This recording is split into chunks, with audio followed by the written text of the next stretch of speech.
অনুদানের টাকা ও সুচিকিৎসার দাবিতে রাজধানীর শেরেবাংলা নগরে বিক্ষোভ করছেন জুলাই আন্দোলনে আহতরা।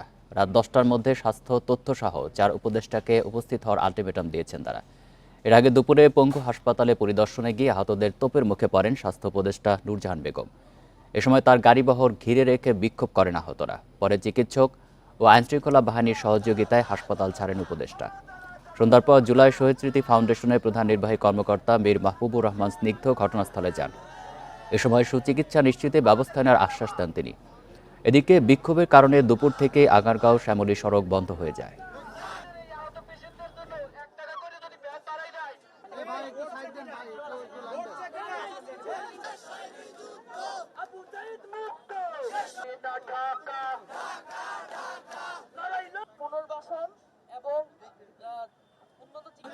যাদের চিকিৎসা সমস্যা তারা আমাদের কাছে যারা আসছেন, স্পেশালি ফাউন্ডেশনে যারা আসছেন, চিকিৎসার প্রবলেম সলভ করার জন্য যত রকম সহযোগিতা করা লাগে আমরা কিন্তু ইতিমধ্যে করেছি। এবং এটা থেকেই আমরা সেল গঠন করেছি সরকারিভাবে, যে সেল ডিরেক্টলি এই আহতদের নিয়ে কাজ করবে, তাদের বাইরে পাঠানো নিয়ে কাজ করবে। এ নিয়ে আরও জানাতে শেরেবাংলা নগর এলাকা থেকে যোগ দিচ্ছেন সহকর্মী জাহিদুল ইসলাম। জাহিদুল, 4 উপদেষ্টাকে কেন উপস্থিত হওয়ার আলটিমেটাম দিয়েছেন বিক্ষোভকারীরা? এই মুহূর্তের পরিস্থিতি জানাবেন।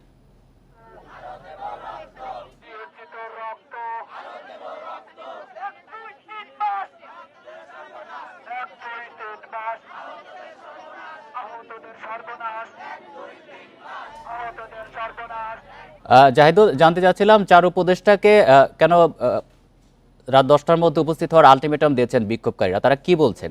এই মুহূর্তে সেখানকার পরিস্থিতি জানাবেন।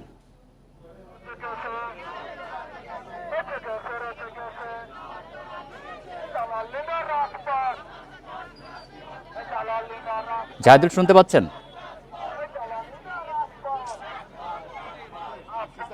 জাহিদুল, এই মুহূর্তে সেখানকার পরিস্থিতি জানাবেন, কি বলছেন আন্দোলনকারীরা?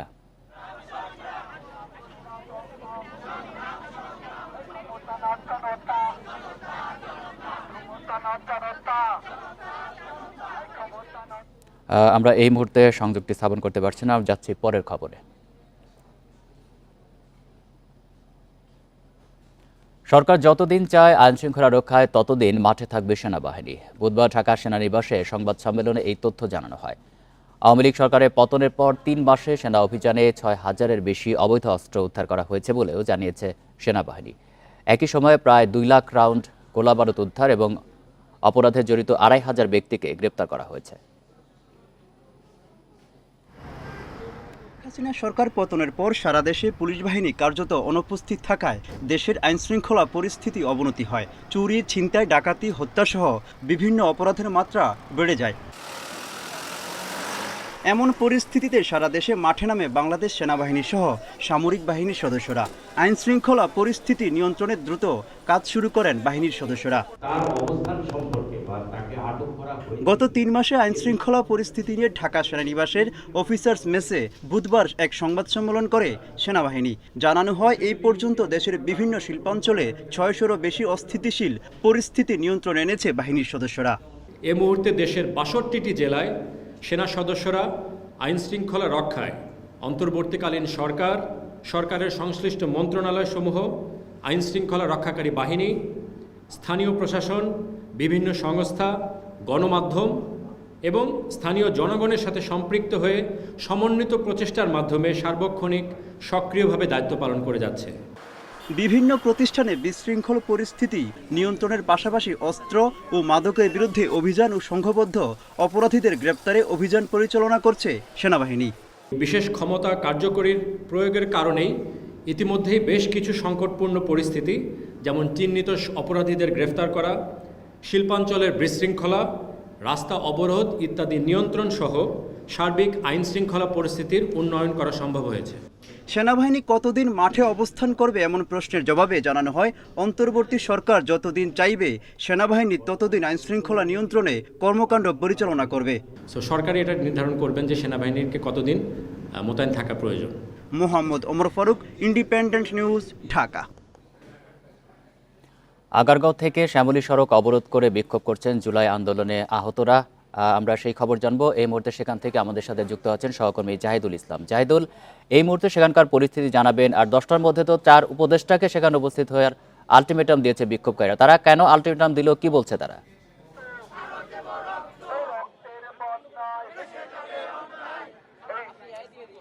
রাত 10টার পর্যন্ত তারা কিন্তু কিছুক্ষণ আগেই যারা জানিয়েছে যে রাত 10টার ভেতরে যদি স্বাস্থ্য উপদেষ্টা এবং তথ্য উপদেষ্টা এবং তারপরে যুব এবং যে উপদেষ্টা রয়েছেন তারা মোট 4 জন উপদেষ্টাকে তারা আসলে চাচ্ছেন। এই 4 জন উপদেষ্টা ছাড়া আসলে তারা কারোর সাথেই কথা বলবেন না এবং তারা যদি এখন না আসেন 10টার ভেতরে, সেক্ষেত্রে তারা আজকে তো আন্দোলন অবশ্যই চালিয়ে যাবেন। সেই ক্ষেত্রে আর আগামী আরো যতদিন তাদের এই আন্দোলন তাদেরকে আশ্বাস অথবা তাদের দাবি দেওয়া মেনে না নেওয়া হবে ততদিন তারা আসলে এই আন্দোলন চালিয়ে যাবেন, এমনটি তারা আসলে বলছেন। এর আগে আমি দেখিয়েছিলাম যে আসলে সমন্বয়ক হাসনাত এসেছিলেন এবং জুলাই ফাউন্ডেশনের যেই প্রধানের দায়িত্ব রয়েছেন, যে এখন দেখাশোনা করছেন, মীর মুগ্ধ এসেছিলেন এবং মীর মুগ্ধর যে ভাই রয়েছেন উনি স্নিগ্ধ, উনি এসেছিলেন এবং ওনারা দুজনই কিন্তু আসলে তাদেরকে বোঝানোর চেষ্টা করেছেন যে আসলে রাস্তা আটকে এভাবে আন্দোলন করার কোনো প্রয়োজন নেই। তারা আস্তে আস্তে সবাই তাদের যেই উপদেষ্টার পক্ষ থেকে জুলাই আন্দোলনে যারা আহত রয়েছেন তাদেরকে যে অর্থ সহায়তা দেওয়ার কথা ছিল সেই অর্থ সহায়তা তাদেরকে দিবেন এবং তাদের যেই সেবা শুশ্রূষা চলছে সেই সেবা আরও কিভাবে মান বাড়ানো যায় এবং তাদেরকে আরও তাদের পুনর্বাসনের যে বিষয়টি রয়েছে সেই পুনর্বাসন তাড়াতাড়ি যেন হয়ে যায় সেই জন্য কিন্তু তারা কাজ করবেন, এটিও তাদেরকে বলা হয়েছিল। কিন্তু তাদের কোনো কথাই আসলে শুনতে চাননি। তারা এই 4 উপদেষ্টা ছাড়া আসলে তারা কারোর সাথে কথা বলবেন না এবং রাত 10টার ভেতরেই কিন্তু এই উপদেষ্টাদের এখানে আসতে হবে, এরকম আলটিমেটাম তারা দিয়ে রেখেছে এবং এখন পর্যন্ত আমরা এই উপদেষ্টা কাউকে আসতে দেখিনি এবং কেউ এখন পর্যন্ত তাদের সাথে এভাবে যোগাযোগ হয়েছে তারাও সেটি আমাদেরকে বলতে পারেনি। কিন্তু তারা 10টার ভেতরে আসলে তারা এখানে চাচ্ছেন এবং তাদের যে দাবি দেওয়া রয়েছে সেই দাবি দেওয়া আসলে মেনে নেওয়া না হলে তারা পরবর্তীতে আরো বড় ধরনের আন্দোলনের দিকে যাবেন, এমনটি বলছেন। আর দেখতেই পাচ্ছেন সেই দুপুরের 12টার পর থেকে কিন্তু তারা আসলে রাস্তায় এভাবে রয়েছেন এবং যারা আহত রয়েছেন হসপিটাল থেকে বের হয়ে তারা কিন্তু রাস্তায় এভাবে বসে রয়েছেন। কারোর পায়ে সমস্যা রয়েছে, কারো পা নেই, কারো চোখে সমস্যা রয়েছেন এবং পঙ্গু হাসপাতালে যারা এখন চিকিৎসাধীন রয়েছেন প্রায় 70 জনের মতো, সেই 70 জনের আসলে কেউ কিছু টাকা তাদের যে দাবি রয়েছে সেই দাবির ক্ষেত্রে রয়েছেন এবং যারা এখানে টাকা পেয়েছেন এর মধ্যেই তারা কিন্তু তারপর টাকা পাওয়ার পরেও তারা এখানে যারা বঞ্চিত রয়েছেন তাদের সাথে রয়েছেন এবং সেই দুপুর থেকেই তারা আন্দোলন চালিয়ে যাচ্ছেন। এখন পর্যন্ত পুলিশ এখানে রয়েছে, অনেক সময় দেখেছি সারাদিনই এখানে পুলিশ মোতায়েন ছিল, সেনাবাহিনীও ছিল, তবে এখন সেনাবাহিনীর ওইভাবে দেখা যাচ্ছে না, তবে পুলিশের কর্মকর্তারা এখানে রয়েছেন এবং সেই সাথে যে প্রশাসনের যেই পক্ষ থেকে তাদেরকে অনেকবার বোঝানো হয়েছে যে রাস্তা ছেড়ে তারা যেন উঠে যায় এবং তারা যেন রাস্তার একটা সাইডে থেকে তাদের আন্দোলন চালায়, কিন্তু তারা আসলে কিন্তু সেই প্রশাসনের কথা শোনেনি এবং এখন পর্যন্ত তারা সেই রাস্তায়। শেরেবাংলা নগর থেকে বিক্ষোভের খবর জানাচ্ছিলেন সহকর্মী জাহিদুল ইসলাম। ফ্যাসিবাদের হোতা শেখ হাসিনাকে আশ্রয় দিয়েছে ভারত। দেশটি বাংলাদেশের বিরুদ্ধে অপপ্রচার চালাচ্ছে, যা বড় বিপদের কারণ বলে মন্তব্য করেছেন বিএনপি মহাসচিব মির্জা ফখরুল ইসলাম আলমগীর। এদিকে বিতর্কিত ব্যক্তিদের ষড়যন্ত্রে নির্বাচন যেন বিলম্বিত না হয় সে বিষয়ে অন্তর্বর্তী সরকারকে সতর্ক করেন বিএনপি নেতারা। বুধবার ঢাকা ও ঢাকার বাইরে আলাদা অনুষ্ঠানে নেতারা এসব কথা বলেন। নিজ গ্রাম ঠাকুরগাঁওয়ে অবস্থান করছেন বিএনপি মহাসচিব। বুধবার তাঁতিপাড়ায় নিজ বাসায় সাংবাদিকদের সঙ্গে কথা বলেন তিনি। মন্তব্য করেন, বাংলাদেশের বর্তমান অর্জনকে কতিপয় ব্যক্তি নষ্টের চেষ্টা করছে, এজন্য সবাইকে সচেতন থাকার আহ্বান জানান মির্জা ফখরুল। ফ্যাসিবাদের তিনি প্রধান হোতা, তিনি কিন্তু ভারতে অবস্থান করছেন এবং ভারত কিন্তু আমাদের বিরুদ্ধে একটা প্রচারণা চালিয়ে যাচ্ছে বাংলাদেশের বিরুদ্ধে। এটা বলতে আমার কোনো দ্বিধা নেই, যেটা আমাদেরকে সতর্ক থাকা উচিত বলে আমি মনে করি। এদিকে রাজধানীর নয়াপল্টনে জাতীয়তাবাদী ওলামা দলের এক অনুষ্ঠানে যোগ দেন বিএনপি চেয়ারপারসনের উপদেষ্টা জয়নুল আবদিন ফারুক। দাবি করেন, বর্তমান সরকারকে ব্যর্থ করতে নানা ষড়যন্ত্র হচ্ছে। বিতর্কিত ব্যক্তিরা প্রশাসনে যাবে আর আওয়ামী প্রেতাত্মারা এখনো মন্ত্রণালয়গুলো পরিচালনা করবে, সেটা তো হতে পারে না। আমরা তো আপনাদেরকে সমর্থন দিয়ে এসেছি, সমর্থন এখনো আছে, থাকবে যতক্ষণ না পর্যন্ত নির্বাচন না দিবেন। কিন্তু এমন একটি পথে আপনারা এগোবেন না, যেটা জনগণ আপনাদেরকে আবার প্রত্যাখ্যান শুরু করতে পারে। এছাড়া নয়াপল্টনে দলের কেন্দ্রীয় কার্যালয়ে বঙ্গভবন থেকে শেখ মুজিবুর রহমানের ছবি সরানো ইস্যুতে নিজের অবস্থান ব্যাখ্যা করেন রুহুল কবির রিজভী। যে ছবিটা নামানো হয়েছে সেটা হচ্ছে ওই শেখ হাসিনার আইনের বলে যে আইন করেছে সেই আইনকে ডিফাই করে এটা করা হয়েছে। তো ফ্যাসিবাদের আইন তো ডিফাই করাই যায়, ফ্যাসিবাদের আইন আমরা মানব না। অফিস আদালত যেখানেই আছে সেটাই আমরা প্রতিহত করব। দেশ ও গণতন্ত্রের স্বার্থে বিএনপি সবসময় রাজপথে থাকতে প্রস্তুত বলেও জানান দলটির নেতারা। মাহমুদ শরীফ, ইন্ডিপেন্ডেন্ট নিউজ, ঢাকা। মালয়েশিয়ায় কর্মী পাঠাতে সিন্ডিকেট ও দুর্নীতি করে হাজার হাজার কোটি টাকা লুটপাট করেছে বিগত সরকারের সহযোগীরা। সিন্ডিকেটের কারণে ক্ষতিগ্রস্ত হয়েছেন মালয়েশিয়ার শ্রমবাজার ও শ্রমিকেরা। বুধবার সকালে রামরুর এক সেমিনারে বক্তারা এসব কথা বলেন। মালয়েশিয়ায় কর্মী পাঠাতে আর যাতে সিন্ডিকেট না হয় সে ব্যাপারে দুই দেশের সরকারকে পদক্ষেপ নেওয়ার আহ্বান জানানো হয়। মালয়েশিয়া বাংলাদেশের বড় শ্রমবাজার। সৌদি আরবের পর গত 1.5 বছর সবচেয়ে বেশি কর্মী গেছে মালয়েশিয়ায়, যা 5 লাখের মতো। গত 15 বছরে 3 দফায় মালয়েশিয়ায় বাংলাদেশের শ্রমবাজার বন্ধ হয়। প্রতিবারে শ্রমিক পাঠানোর ক্ষেত্রে সিন্ডিকেট গঠনের বিষয়টি সামনে আসে। সিন্ডিকেটের বিরুদ্ধে অনিয়ম দুর্নীতির অভিযোগ উঠলেও দায়ীদের বিরুদ্ধে ব্যবস্থা নেওয়া হয়নি। বুধবার সকালে ঢাকা রিপোর্টার্স ইউনিটিতে refugee and migratory movements research unit আয়োজিত সেমিনারে বক্তারা বলেন, মালয়েশিয়া 15টি দেশ থেকে কর্মী নেয়, অথচ একমাত্র বাংলাদেশের ক্ষেত্রেই সিন্ডিকেটের বিরুদ্ধে হাজার হাজার কোটি টাকা পাচার ও শ্রমিক পাচারের অভিযোগ ওঠে। যারা অপকর্মটা করেছে তাদের কারণে কিন্তু মালয়েশিয়ান সরকারের সুনাম নষ্ট হয়েছে, বাংলাদেশের সুনাম নষ্ট হয়েছে। কিন্তু মালয়েশিয়াতে আপনাদের পার হেড $1,500 থেকে $2,000 করে ওদেরকে দিতে হয়েছে। এই টাকাটা কি বাংলাদেশ থেকে গিয়েছে? এই টাকাটা কোত্থেকে গেল? এটা কি হুন্ডি হয় না? এটা কি মালিয়ান লন্ডারিং হয় নাই? বাংলাদেশ থেকে মালয়েশিয়ায় কর্মী পাঠাতে আর যেন কোনো সিন্ডিকেট না হয় এ বিষয়ে দুই দেশের সরকারকে যথাযথ পদক্ষেপ নেয়ার আহ্বান জানিয়েছে রামরু। দেশের সবচেয়ে বড় একটা সেক্টর এটা, অতীতে ধুকে ধুকে এটাকে নিঃশেষ করা হয়েছে। আপনারাই বলেন এখন আপনাদের এটা রাজনৈতিক পুঁজি এখন নতুন আগের সরকারের বিরুদ্ধে। তাই যদি হয়ে থাকে তাহলে আপনারা নিশ্চিত করুন যে আপনারা এই অপশক্তি যারা এটা একেবারে সেই ধুকে ধুকে নিশ্চিন্ন করার জন্য যারা করেছে সেই পথে আপনারা হাঁটবেন না। সেমিনারে বক্তারা শ্রমবাজার নিয়ে সংস্কার কমিশন গঠনের আহ্বান জানান। ওই সিন্ডিকেটের মধ্যেই তারা ঢুকে গেল। Mahmudul Hasan, independent news, Dhaka.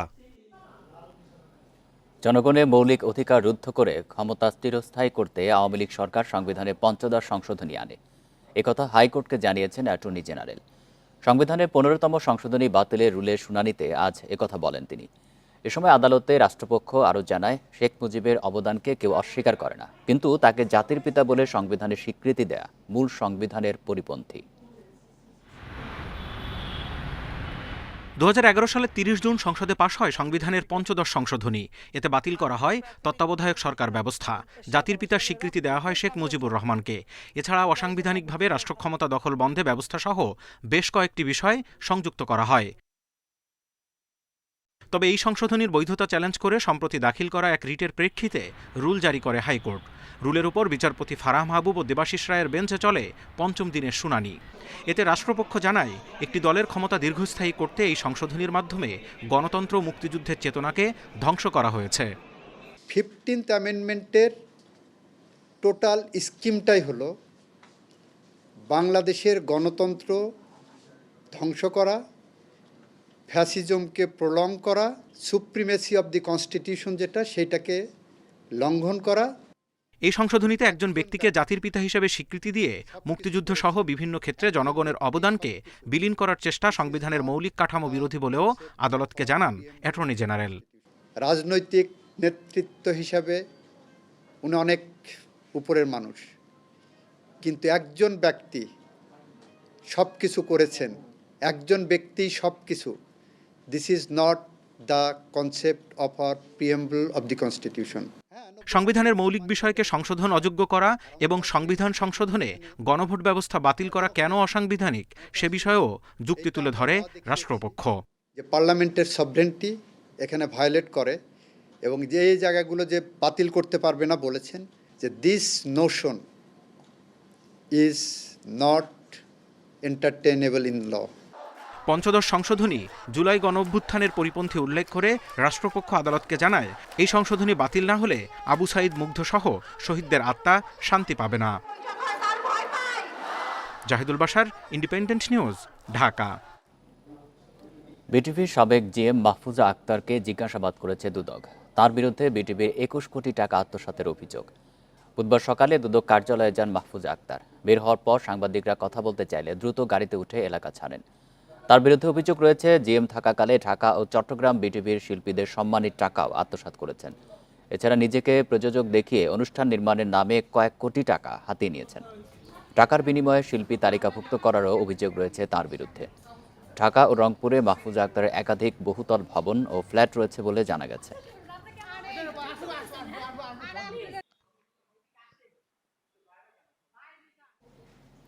অনলাইনে আয়কর পরিশোধ সহজ করতে চার্জ নির্ধারণ করে দিয়েছে বাংলাদেশ ব্যাংক।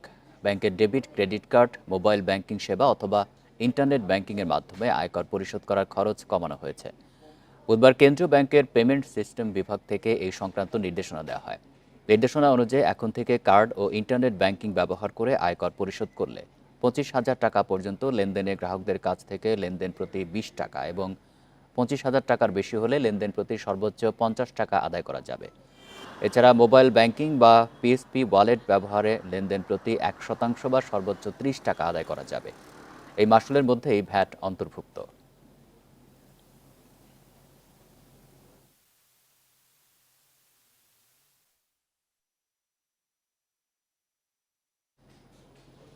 আওয়ামী লীগ কর্মীদের ওপর হামলা নির্যাতন দলটিকে আবার পুনর্গঠনের সুযোগ তৈরি করতে পারে বলে মনে করেন বিশিষ্টজনেরা। বুধবার জাতীয় প্রেস ক্লাবে বাসদের এক আলোচনা সভায় তারা বলেন, ৭১ সালকে ২০২৪ সালের সাথে মিলিয়ে ফেলা যাবে না। এ সময় রাজনৈতিক দলগুলোর মধ্যে গণতন্ত্র চর্চা জরুরি বলেও মত দেন তারা।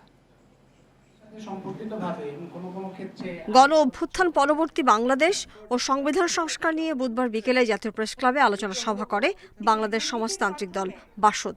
এতে অংশ নেন বিশিষ্টজনেরা। ৭১ সালকে ২০২৪ সালের সাথে মিলিয়ে ফেলা যাবে না জানিয়ে অধ্যাপক আনু মোহাম্মদ বলেন, ছাত্র জনতার আন্দোলনে ফ্যাসিস্ট সরকারের পতন হলেও কিছু ক্ষেত্রে চাওয়া পাওয়া বিঘ্নিত হচ্ছে। বিশেষভাবে দৃষ্টি দিতে বলবো অন্তর্বর্তী সরকার এবং তাদের সাথে সম্পর্কিত ছাত্র সংগঠন ও অন্যান্য সংগঠনকে, যে আওয়ামী লীগের লোক পরিচয় পাওয়ার পরে তাদের উপর হামলা করলে এটা আওয়ামী লীগের পতন হবে না, আওয়ামী লীগের পরাজয় হবে না, এইটাতে আওয়ামী লীগের পুনরুত্থানের সম্ভাবনা বাড়বে এবং এটাতে গণ অভ্যুত্থানের যে কৃতিত্ব কিংবা গণ অভ্যুত্থানের যে শক্তি, সেই শক্তি বিরোধী তৎপরতা হবে। অনুষ্ঠানে নিউ ওয়েজ পত্রিকার সম্পাদক নুরুল কবির বলেন, জনগণের বাক স্বাধীনতা নিশ্চিত করাই সংবিধানের মূল উদ্দেশ্য হওয়া উচিত।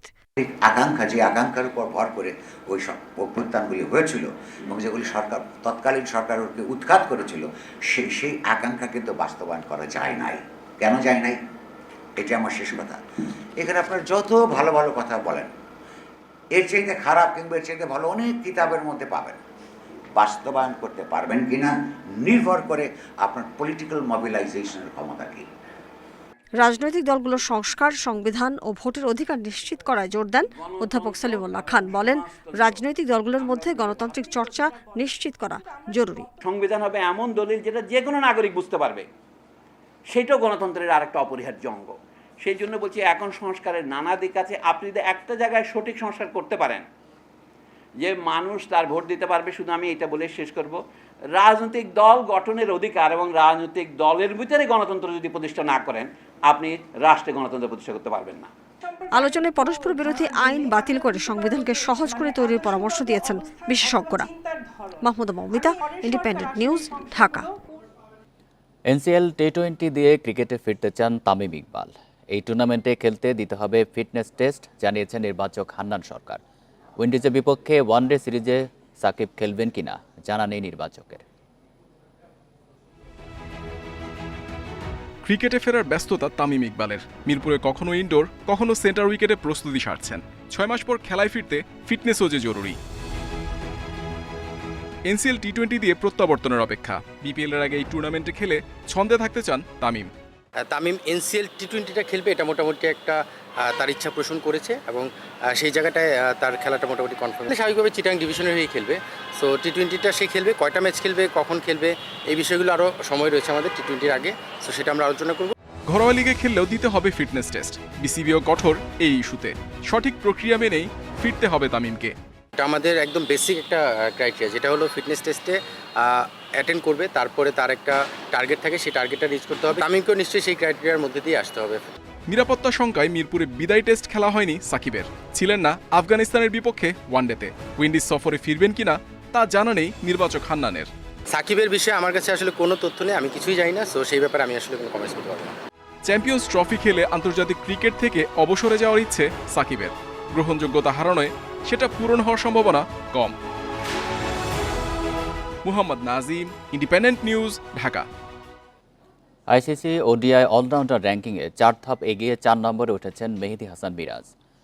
সবশেষ আফগানিস্তান সিরিজে 3 ম্যাচে 116 রান ও 3 উইকেট নেন মিরাজ। বোলিংয়ে 9 ধাপ উন্নতিতে 23 নম্বরে আছেন টাইগার তারকা। ব্যাটার র্যাঙ্কিংয়ে ক্যারিয়ার সেরা অবস্থানে নাজমুল হোসেন শান্ত।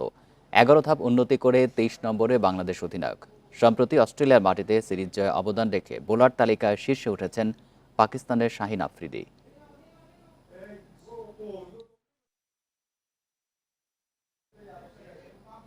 টেস্ট ও প্রথম শ্রেণীর ক্রিকেট থেকে অবসরের ঘোষণা টপ অর্ডার ব্যাটার ইমরুল কায়েসের।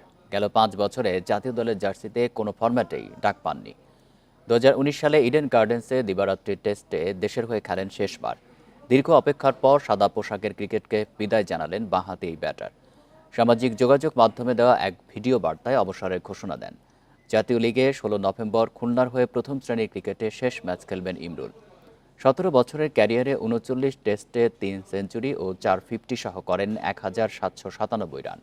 প্রথম শ্রেণীর ক্রিকেটে 137 ম্যাচে করেছেন 20 সেঞ্চুরি।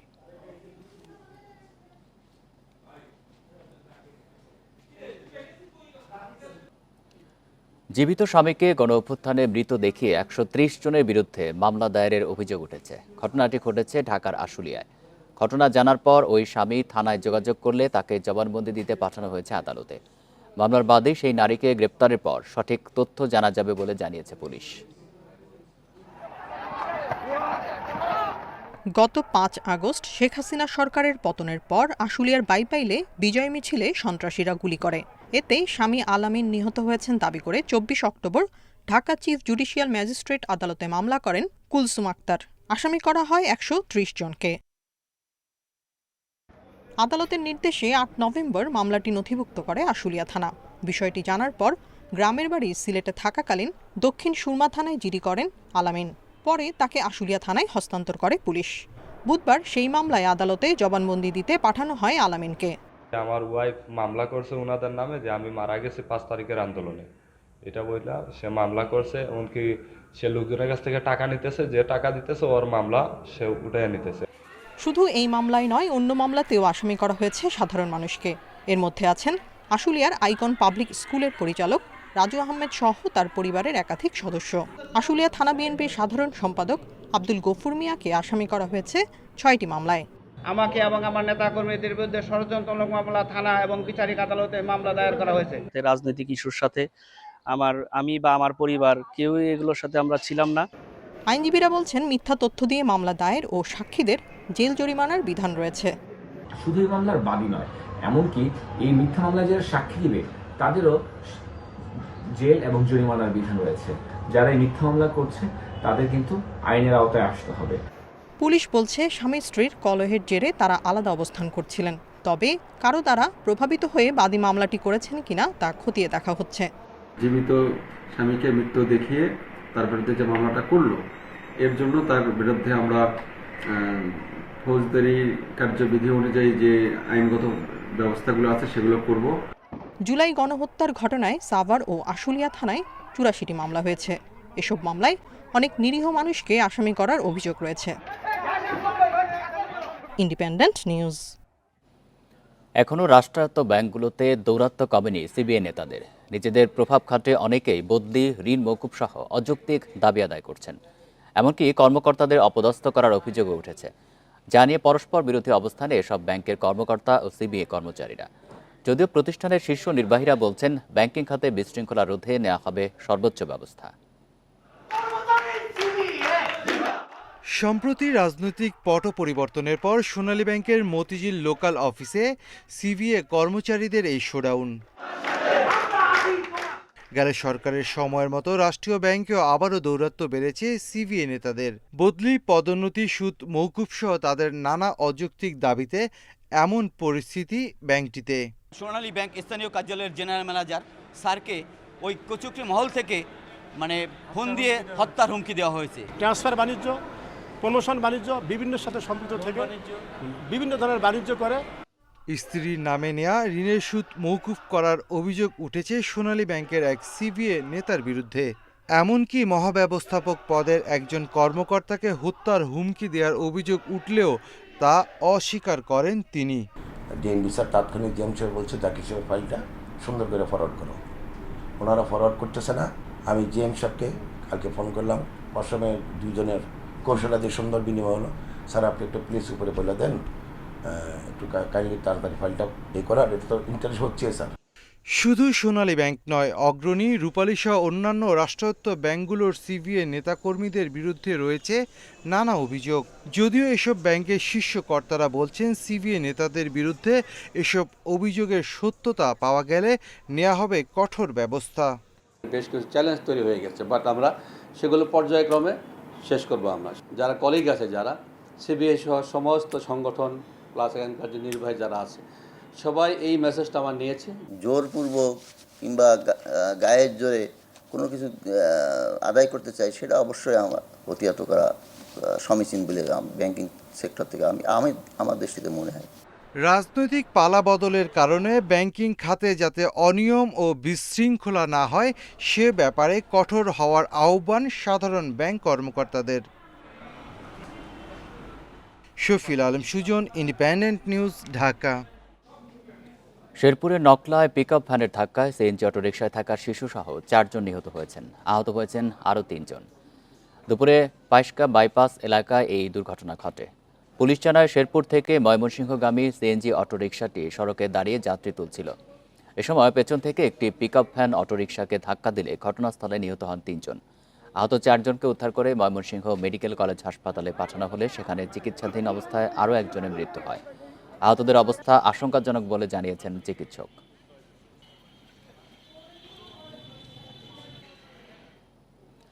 দেখে মনে হতে পারে 5-6 বছরের শিশু, বাস্তবে তা নয়। গাজীপুরের শ্রীপুরের আনোয়ার হোসেনের বয়স এখনো 18। তার কণ্ঠস্বর শিশুর মতো, আচরণে প্রাপ্তবয়স্ক, ভুগছেন নানা অসুখে। কেন তার এই হাল নির্ধারণ করাতে বিশেষজ্ঞের কাছে নেওয়ার সামর্থ্য নেই স্বজনদের। সময় গড়ায় বয়স বাড়ে, স্বাভাবিক মানুষের মতো শরীরের গড়ন বাড়ে না আনোয়ারের। গাজীপুরের শ্রীপুরের তেলিহাটি ইউনিয়নের উত্তর পেলাইত গ্রামে দেখা গেল তাকে। গ্রামের দরিদ্র দিনমজুর দম্পতির দ্বিতীয় সন্তান তিনি। জন্ম 2006-এ, বয়স আটকে আছে 5 থেকে 6 বছরে। দেখতে অন্যদের মতো না হওয়ায় কষ্টের শেষ নেই তার।